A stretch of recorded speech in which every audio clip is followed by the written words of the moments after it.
કચ્છથી સમાચાર ચૂંટણી પહેલા ભાજપનું ઓપરેશન લોટસ એસસી સમાજના આગેવાન નરેશ મહેશ્વરી ભાજપમાં જોડાયા દલિત અધિકાર મંચના પૂર્વ પ્રમુખ ભાજપમાં જોડાયા નરેશ મહેશ્વરી સમર્થકો સાથે જોડાયા ભાજપમાં મુખ્યમંત્રીએ ખેસ પહેરાવી ભાજપમાં આવકાર્યા કચ્છ અનુસૂચિત જાતિ માટે અનામત બેઠક પર ચૂંટણી પહેલા ભાજપનું મોટું ઓપરેશન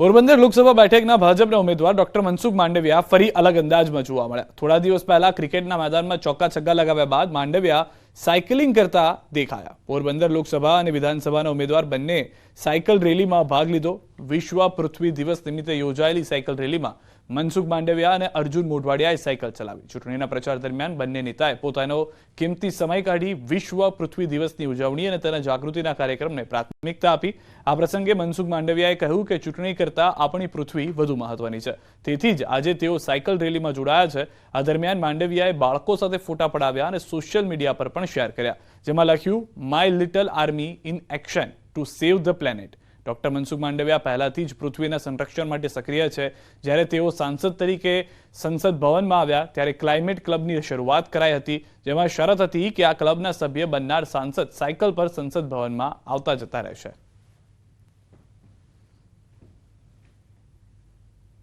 સાયકલિંગથી ત્રણ સંદેશ જાય છે એક સાયકલિંગ એ સ્વાસ્થ્ય માટે ઉત્તમ છે બેસ્ટ એક્સરસાઇઝ થઈ શકે છે બીજું સાયકલિંગથી પોલ્યુશનનું સોલ્યુશન થાય છે ત્રીજું ફ્યુઅલ આપણે બચાવી શકીએ છીએ તેથી દેશનું ઉડિયામણ પણ બચી શકે છે એટલા માટે આજે વિશ્વ પૃથ્વી દિવસ નિમિત્તે મારો સંદેશ છે કે આપણે પૃથ્વી માતાને પોલ્યુશનથી બચાવીએ અને હવે નજર કરીએ ટોપ 3 ખબરો પર સુરત બેઠક પર ભાજપના મુકેશ દલાલ બિનહરીફ બીએસપીના પ્યારેલાલ ભારતીએ ફોર્મ ખેંચ્યું પરત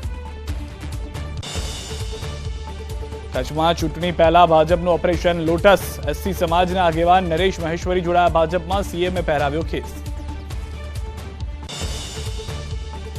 3 દિવસ ગુજરાતીઓને મળશે ગરમીથી રાહત તાપમાનમાં ક્રમશઃ થશે ઘટાડો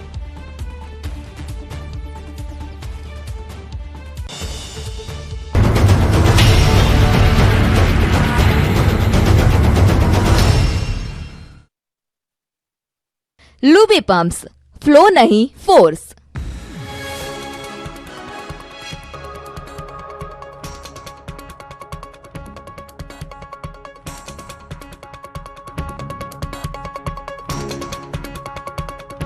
लूबी पंप्स फ्लो नहीं फोर्स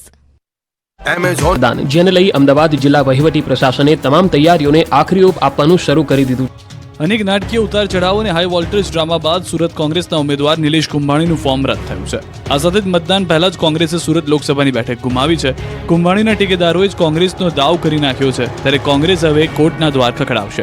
અગાઉ ભાજપ ઉમેદવાર મુકેશ દલાલના ચૂંટણી એજન્ટ દિનેશ જોધાણીએ ઉઠાવ્યો હતો વાંધો જે બાદ આ મુદ્દે કલેક્ટર ઓફિસે ગઈકાલે ચર્ચા પણ ચાલી હતી જે બાદ બીજા દિવસે એટલે કે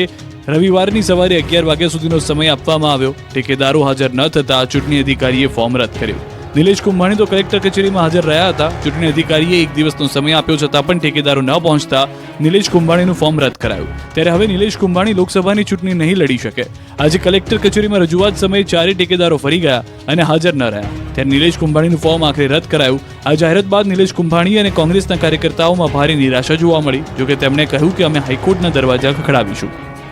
લોકસભાની અમરેલી બેઠક પરથી કોંગ્રેસના ઉમેદવાર જેની ઠુમ્મર ઉમેદવારી પત્ર મંજૂર રાખવામાં આવ્યું છે ભાજપ અને કોંગ્રેસની દલીલો બાદ મહત્વપૂર્ણ ચુકાદો આવ્યો ચૂંટણી અધિકારીએ બંને પક્ષોની દલીલો સાંભળ્યા પછી આ ચુકાદો આપ્યો આ મહત્વનો ચુકાદો આવતા જેનીબેન ઠુમ્મરના સમર્થકોએ સત્યમેવ જયતેના નારા લગાવ્યા હતા મહત્વનું છે કે જેનીબેન ઠુમ્મરે ઉમેદવારી ફોર્મ ભરતી વખતે રજૂ કરેલા સોગંદનામામાં પોતાની મિલકત છુપાવી હોવાનો આક્ષેપ ભાજપે કર્યા હતા ભાજપે આરોપ લગાવ્યો હતો કે જેની ઠુમ્મર દ્વારા રજૂ કરવામાં આવેલા સોગંદનામામાં કેટલીક મિલકતોની વિગતો તેમજ તેમના પતિ દ્વારા લેવામાં આવેલી લોનની વિગતો છુપાવવામાં આવી છે આ મુદ્દે ગઈકાલે ગૂંચવાયેલો મામલો આજે રવિવારે થાળે પડ્યો હતો લગભગ 1.5 કલાક સુધી બંને પાર્ટીના આગેવાનો અને લીગલ ટીમના લોકોને સાંભળ્યા બાદ મુખ્ય ચૂંટણી અધિકારીએ જેની ઠુમ્મરનું ઉમેદવારી પત્ર માન્ય રાખ્યું હતું આ મામલે કોંગ્રેસના નેતા વિરજી ઠુમ્મરે પણ લોકશાહીની જીત થઈ હોવાનું કહ્યું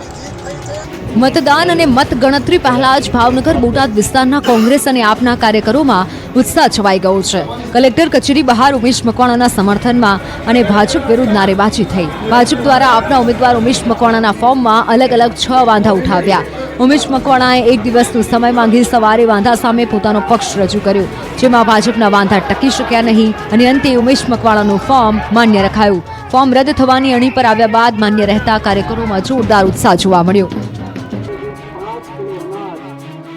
લોકસભાની ચૂંટણી જેમ જેમ નજીક આવી રહી છે તેમ તેમ ઉમેદવારો પ્રચારની ગતિ વધારતા જાય છે. ઉમેદવારો પોતાના આગવા અંદાજમાં પ્રચાર કરીને મતદાતાઓને રીઝવવાનો પ્રયાસ કરે છે. ત્યારે પોરબંદર લોકસભાના ભાજપના ઉમેદવાર મનસુખ માંડવિયાને પ્રચાર દરમિયાન મળ્યો પોતાના પત્નીનો સાથ. મનસુખ માંડવિયા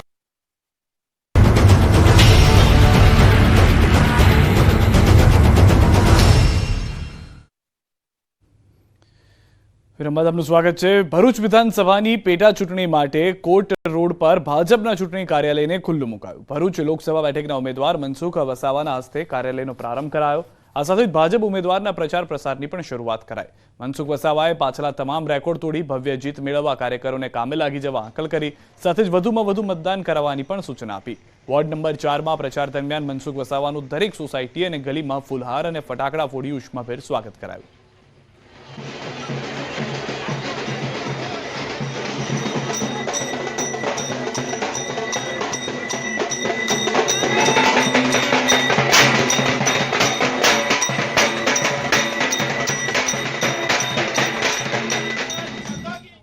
લોકસભાની ચૂંટણીમાં પ્રધાનમંત્રી નરેન્દ્ર મોદી ફરી વિજયી થાય અને સનાતન ધર્મનો પ્રચાર દેશ સહિત વિશ્વભરમાં થાય તે હેતુથી જૂનાગઢના મહર્ષિ દયાનંદ સરસ્વતી આશ્રમમાં યજ્ઞનું આયોજન કરવામાં આવ્યું, જેમાં મોટી સંખ્યામાં ભાવિકોએ દર્શનનો લાભ લીધો. આશ્રમમાં ચૈત્રી નવરાત્રી દરમિયાન નવચંડી પાઠ તેમજ રામચરિતમાનસના પાઠ કરવામાં આવ્યા હતા. અનુષ્ઠાનની પૂર્ણાહુતિ પ્રસંગે ખાસ યજ્ઞનું આયોજન કરવામાં આવ્યું હતું.